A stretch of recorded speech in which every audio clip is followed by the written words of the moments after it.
Oi, hoje é dia de questão com revisão, então prepare seu caderninho para você anotar tudo e ter um resumo completinho. Hoje a questão que a gente vai trabalhar é a questão 101 do Enem de 2017 do caderno verde. Sim, existe um caderno verde. Vai lá no site do INEP e baixa para você acompanhar a questão. Bora lá! Alguns fenômenos observados no cotidiano estão relacionados com as mudanças ocorridas no estado físico da matéria. Por exemplo, no sistema constituído por água em um recipiente de barro, a água mantém-se fresca mesmo em dias quentes.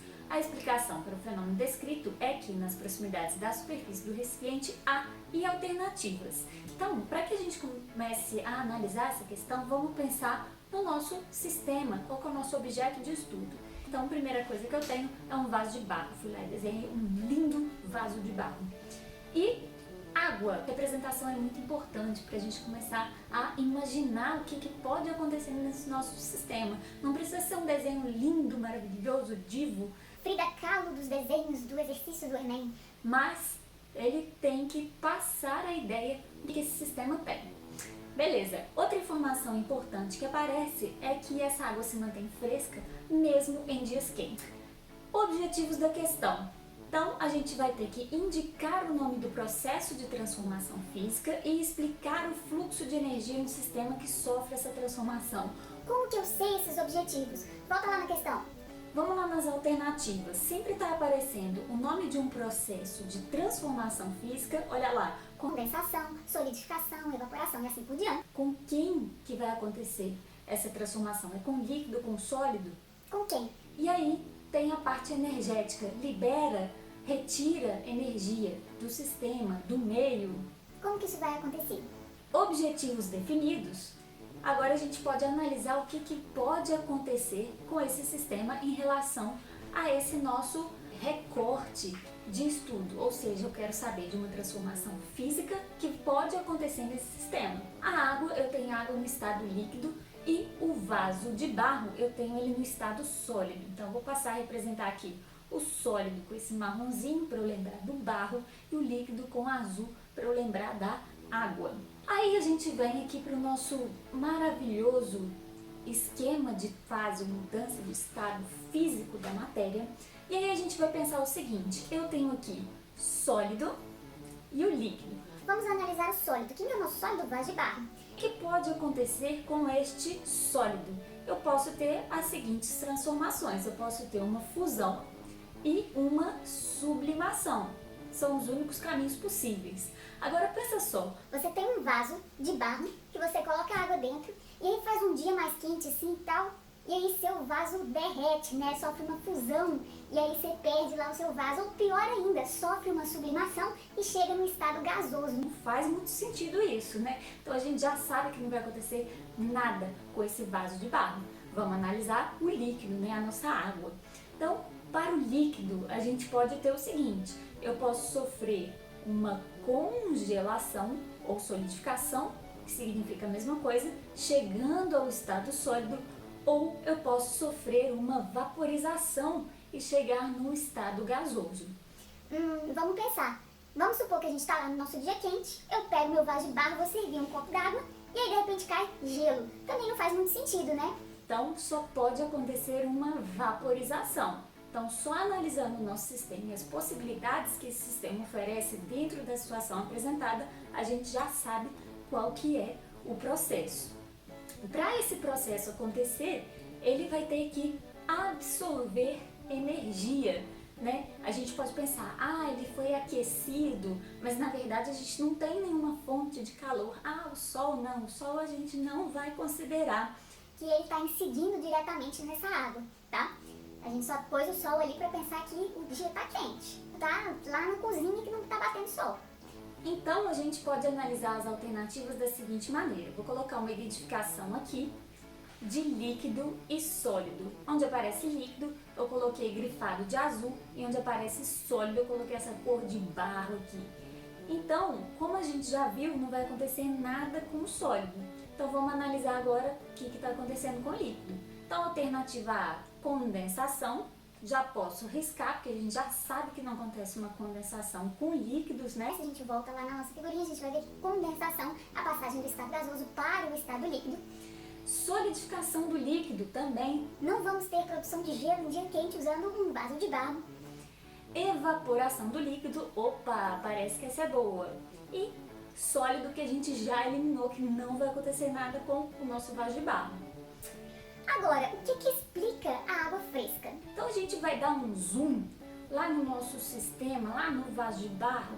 O que está acontecendo com as partículas que formam esse líquido, ou seja, as moléculas de água, durante essa transformação? Que aí a gente pode falar um pouco mais de energia. Vou pegar aqui 2 moléculas de água para a gente representar.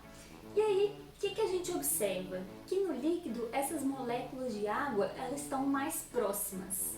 E quando elas passam para o estado gasoso, essas moléculas estão mais afastadas. O que isso significa? Que a gente aumentou a energia potencial. Quanto maior a distância, maior a energia potencial. Eu tenho aqui um conjunto de moléculas que está representando a água, certo? Ela está aqui a 27 graus Celsius. E você repara que todas elas estão se movimentando, mas tem algumas que estão aqui, ó, muito louca essa aqui, ó. Girando, andando muito rapidinha. Opa, agora ela não tá mais. O que está acontecendo? Vamos pensar o seguinte. Deixa eu pegar minhas moléculas aqui. Essas moléculas, elas possuem energia cinética, que é energia associada a movimento. Só que elas estão se movimentando, cada uma no seu ritmo, né? Então tem uma que vai estar lá muito doida, andando, girando e tal, e a outra que vai estar ali, paz e amor e tal, e elas estão interagindo entre si. Só que o que acontece? Em dado momento, essa partícula aí que está muito doida e tal, ela pode interagir com a outra e transferir parte dessa energia para aquela que estava ali, paz e amor e tal. Aí o que vai acontecer? Essa daqui vai ganhar energia, ela vai ficar mais agitada, e essa aqui vai ficar paz e amor. Aí vamos supor que outra molécula muito agitada chega aqui e transfere mais energia para essa. O que vai começar a acontecer? Essa vai ficar, ó, muito doida e tal, agitada, energia cinética lá no alto e tal. Essa energia cinética, ela vai estar tão alta que ela vai ser capaz de superar a força de atração que existe entre essas moléculas de água, que a gente chama de ligação de hidrogênio. Então, a partir do momento que essa molécula de água ganhou muita energia através do choque entre as moléculas e tal, ela consegue se separar do líquido, fazendo então o processo de vaporização. Então, o que a gente deve lembrar? Que energia cinética é energia associada ao movimento ali das moléculas, né? E que a energia potencial vai estar relacionada à distância dessas partículas. Então, para que essa transformação física, que é a passagem do estado líquido para o estado gasoso, que a gente chama de vaporização, aconteça, essas partículas devem se afastar, aumentando a sua energia potencial. Como que elas vão fazer para ganhar essa energia potencial e aumentá-la? Elas vão usar parte da energia cinética do sistema e transformar em potencial. Como que isso acontece? Essa energia de movimento, as partículas se chocam, uma delas começa a receber mais energia e sofre a vaporização. E aí a gente deve lembrar o seguinte, a gente está querendo saber o que acontece com a temperatura. Então a gente deve lembrar que temperatura é uma medida da energia cinética média, ou seja, eu tenho várias partículas, cada uma tem uma energia cinética, e aí eu pego, somo aquilo ali e faço uma média. Então, temperatura é a média. Se parte da energia cinética está sendo mandada para essa vaporização acontecer, o que está acontecendo com o valor médio da energia cinética? Se eu estou pegando uma parte e transformando em potencial, a energia cinética média está diminuindo. Logo, a nossa temperatura também vai diminuir. E justificando então por que a água fica fresquinha. Então, agora a gente pode analisar se a nossa alternativa que a gente estava pensando que era correta, se ela está correta mesmo. Então, evaporação, que era o que o nosso coração já tinha lá, estava firme, do líquido, da água, ou seja, a passagem da água líquida para o estado gasoso, e retira a energia do sistema. Que energia que é essa que ele está retirando? A energia cinética, ou seja, diminuir a energia cinética, diminuir a temperatura, justificando por que a água está fresquinha mesmo em dia quente. Aí você pode me perguntar, e o vaso, ó, e o filtro de barro, ele é todo fechado, a água não vai ficar lá dentro e aí vai ficar não fresca. Então, o barro, ele é um material poroso. O material poroso, ele contém como se fossem vários canais e a água pode passar por esses canais e ir para a atmosfera. Tanto que quando a gente enche o nosso filtrinho de barro, o que acontece? Ele fica com aquela carinha de que está molhadinho. Nós somos mineiros. Por que ele fica com essa cara de molhadinho? É justamente porque essa água está passando pelos poros do barro. Resumex de como que a gente resolveu essa questão.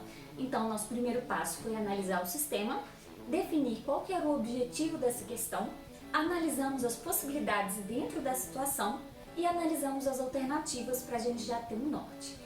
Quais conhecimentos que nós utilizamos para resolver essa questão? Conhecimentos de mudança de fase, relações energéticas que ocorrem nas mudanças de fase, ou seja, o que está acontecendo com a energia cinética e energia potencial durante uma transformação física, e fluxo de energia em um sistema. É isso, um beijo e até a próxima! Se você curtiu os meus ajudantes, minhas moléculas de água, deixa o seu curtir, compartilha esse vídeo e se inscreva e ative o sininho.